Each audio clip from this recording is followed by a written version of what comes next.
मंत्री गिरीश महाजन या ठिकाणी आपत्ती व्यवस्थापन या ठिकाणी आढावा घेत आहेत।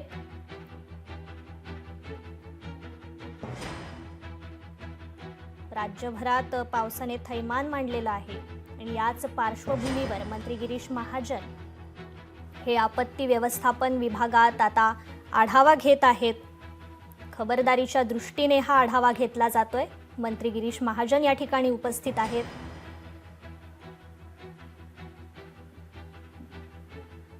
या संदर्भात आपण अधिक माहिती घेणार आहोत। आपले प्रतिनिधी भूषण शिंदे आपल्याशी जोडले गेलेले आहेत। भूषण, नक्कीच कृपा, एकंदर आज मुंबईमध्ये मुसळधार पाऊस पडत आहे। त्यासोबत मुंबईसह संपूर्ण महाराष्ट्रामध्ये पावसाचा जोर जो आहे तो आपल्याला वाढलेला पाहायला मिळत आहे।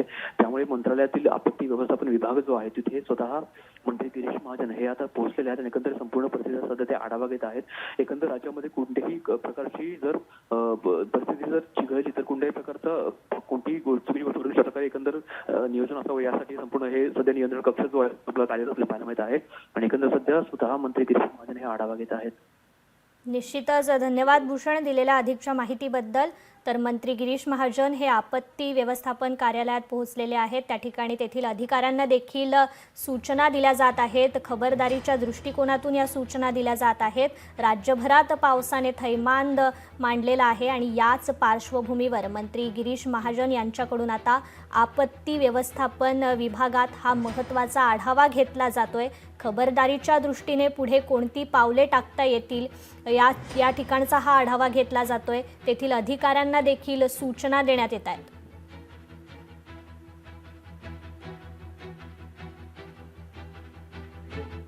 तर मंत्री गिरीश महाजन या ठिकाणी उपस्थित आहेत। राज्यभरात मुसळधार पावसाने हजेरी लावलेली आहे। अनेक जिल्ह्यातील अनेक भागात पाणी साचायला सुरुवात झालेली आहे आणि याच दृष्टिकोनातून खबरदारीच्या दृष्टीने आणखी काय प्रयत्न करता येतील याचाच आढावा घेण्यासाठी मंत्री गिरीश महाजन हे या ठिकाणी पोहोचलेले आहेत। राज्यातील पावसाच्या परिस्थितीचा आढावा घेतला जातोय। आपत्ती व्यवस्थापन कार्यालयात मंत्री गिरीश महाजन पोहोचलेले आहेत। तेथील अधिकाऱ्यांना खबरदारीच्या दृष्टीने सूचना देखील देण्यात येत आहेत। मंत्री गिरीश महाजन आपत्ती व्यवस्थापन विभागात दाखल झालेले आहेत। तर मुंबईतील पावसाच्या परिस्थितीचा देखील आढावा घेतला जातोय। मुंबईत अनेक ठिकाणी पाणी साचायला सुरुवात झालेली आहे। मुसळधार पाऊस पडतोय मुंबईमध्ये आणि याच ठिकाणी मंत्री गिरीश महाजन यांच्याकडून आता मुंबईतील देखील या पावसाचा आढावा घेतला जातोय। खबरदारीच्या दृष्टिकोनातून तेथील अधिकाऱ्यांना देखील सूचना देण्यात येत आहेत। सकाळपासूनच मुंबईत पावसाने जोरदार हजेरी लावलेली आहे। मंत्री गिरीश महाजन या ठिकाणी आपत्ती व्यवस्थापन विभागात पोहोचलेले आहेत। या ठिकाणी आता त्या काय सूचना देतील हे पाहणं आता महत्त्वाचं ठरेल। खबरदारीच्या दृष्टिकोनातून त्या काय सूचना देतील हे आता लवकरच समजेल। मंत्री गिरीश महाजन या ठिकाणी उपस्थित आहेत। आपत्ती व्यवस्थापन विभागात ते पोहोचलेले आहेत। मुंबईतील परिस्थितीचा या ठिकाणी आढावा घेतला जातोय।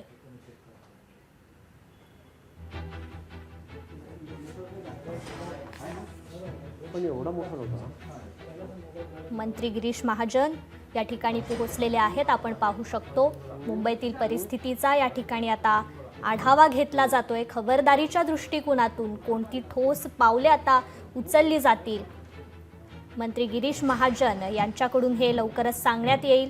तेथील अधिकाऱ्यांना देखील त्याबद्दलच्या सूचना देण्यात आलेल्या आहेत।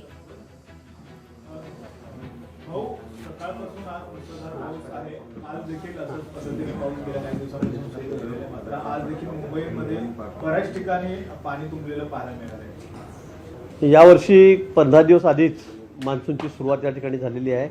मला वाटतं यापूर्वी 1956 मध्ये, 1962 मध्ये आणि 1971 मध्ये प्री मान्सून झाला होता, पण तो एवढ्या मोठ्या प्रमाणात तो कधी झाला नाही। मला वाटतं हा इतिहासामध्ये पहिल्यांदा आहे की एवढ्या मोठ्या प्रमाणामध्ये पाऊस म्हणजे पुणे म्हणजे बारामती दौंडमध्ये 130 mm।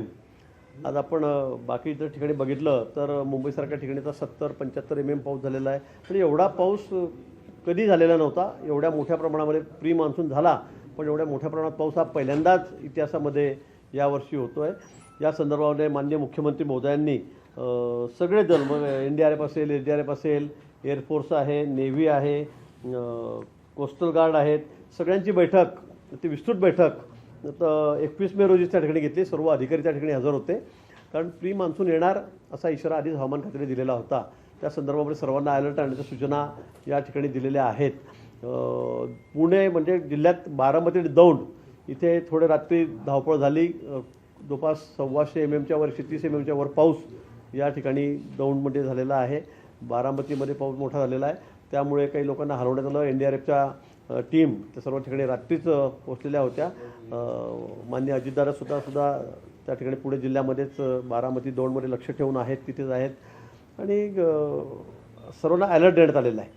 माझी सर्व नागरिकांना विनंती आहे, विशेष करून विद्यार्थी आहेत, की कामाशिवाय बाहेर पडू नका.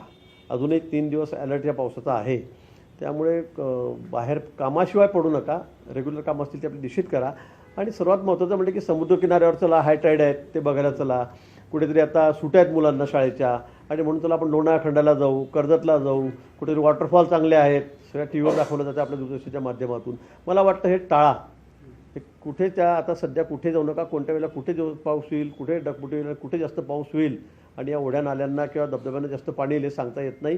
त्यामुळे कुठेही या ठिकाणी जाऊ नये. ज्या पुलांवरून पाणी जास्त वाहत आहे तिथे मुद्दामून मग मोटरसायकल टाकायची, गाडी टाकायची, असे सगळे शक्ती दाखवणारे प्रयोग करू नका. माझी सगळ्यांना विनंती आहे, धाडसाचे प्रयोग करू नका. आपण मागच्या काळात अनेक वेळा बघितलं आहे, गाड्या वाहून गेल्यात, 4 व्हीलर, मोटरसायकल वाहून जात आहेत, मग जीवावर ते बेतत आहे. आणि म्हणून माझी सगळ्यांना विनंती आहे की आपण या संदर्भामध्ये काळजी आपापली घ्यायची आहे. ज्या ज्या जिल्ह्यामध्ये अतिवृष्टी आहे त्या जिल्ह्यांमध्ये आम्ही सगळं म्हणजे जवळपास इथं फलटण असेल, श्रीगोंदा आहे, दौंड आहे, बारामती आहे, सातारा जिल्ह्यात काही भाग आहे, अहिल्यानगर आहे आणि कोकणातला भाग, या सगळ्या ठिकाणी आम्ही जिल्हाधिकारी यांच्याशी संपर्कात आहोत. तिथल्या सगळ्या यंत्रणा आहेत त्यांच्याशी आम्ही संपर्कात आहोत. रात्रभर आम्ही संपर्कात होतो. आमचं या ठिकाणी हे डिझास्टर मॅनेजमेंटचं वारू या ठिकाणी आहे. 24 तास या ठिकाणी 24/7 आम्ही सर्व ठिकाणी लक्ष देऊन आहोत. कुठे काही अशी आपत्तीची परिस्थिती दिसून आली तर त्या ठिकाणी आमची यंत्रणा जायला सज्ज आहेत. मुंबईमध्ये सुद्धा परिस्थिती कंट्रोलमध्ये. काही ठिकाणी आता आपण हिंदमातामध्ये वगैरे बघितलं, त्या ठिकाणी पाणी साचलेलं आहे, पण वाहतूक हार्बर लाईन जर सोडली तर कुठेही बंद नाही आहे. सर्व ठिकाणी वाहतूक सुरू आहे. काही ठिकाणी पाणी थोडं साचलेलं आहे. सगळे कर्मचारी आहेत, BMCचे अधिकारी आहेत, हे त्या ठिकाणी सर्व लक्ष ठेवून आहेत, सर्व व्यवस्था करतायत. पण तरी मी सर्वांना विनंती करेल की कामाशिवाय उगाच बाहेर पडू नका. आणि मग खूप ट्रॅफिक जाम होते, कुठेतरी गैरव्यवस्था होते. काम खूप महत्त्वाचं असेल तरच बाहेर पडावं, ही पुन्हा सर्वांना मी या ठिकाणी विनंती करतो. भाऊ, भुयारी मार्ग जे रेल्वेचे आहेत त्या ठिकाणी देखील पाणी साचलेले आहे, त्या ठिकाणी कशी आता काळजी घेतली, त्यांना काय सूचना दिल्या आहेत? सगळ्या यंत्रणा अलर्ट आहेत. रेल्वेचे अलर्ट असतील, BMCचे यंत्रणा आहेत, त्या सगळ्या अलर्ट आहेत. त्या ठिकाणी जाऊन ते पाणी कसं बाहेर काढायचं, काय करायचं या संदर्भामध्ये सर्व त्यांचं जे करता येण्यासारखं आहे ते आम्ही सर्व त्या ठिकाणी करतो आहोत. आहे काही ठिकाणी भुयारी मार्गामध्ये पाणी, इथेही आपण बघतात आपल्याकडे सगळे कॅमेरे त्या ठिकाणी आहेत, ते सगळे लागलेले आहेत, त्या ठिकाणी आपण बघतोय. पण त्या ठिकाणी तात्काळ काय उपाययोजना करता येईल त्या संदर्भामध्ये आमच्या यंत्रणा कामाला लागलेल्या आहेत. मेट्रोची आहे, एक्वा लाईन आहे, मेट्रोची एक्वा लाईन आहे, हां. ती अंडरग्राऊंड आहे आणि या अंडरग्राऊंड मेट्रोच्या लाईन मध्ये देखील पाणी शिरलेलं आहे. त्यामुळे काय त्या ठिकाणी वेगळ्या उपाययोजना वगैरे करण्यात नाही, त्या ठिकाणी त्या पाणी बाहेर काढण्याच्या सगळ्या यंत्रणा आहेत. काही ठिकाणी काही लाईन ज्या बाहेरच्या पाणी जाण्यासाठीच्या पाईपलाईन आहेत किंवा काही होल्स आहेत ते त्या ठिकाणी की जाम झाले असतील, पाणी निघत नसेल, एखाद्या वेळेला तिथं झाकण करायचं. मला वाटतं या संदर्भामध्ये सगळ्या यंत्रणा ज्या आहेत BMCच्या त्या कामाला लागलेल्या आहेत. मी सुद्धा रात्री 2 वाजेपर्यंत सर्वांशी बोलत होतो. आता इथून मी BMCला जाऊन त्या ठिकाणी सुद्धा सगळी त्यांच्या वारूमध्ये जाऊन सगळी पाहणी करणार आहे, त्या ठिकाणी पाहणार आहे.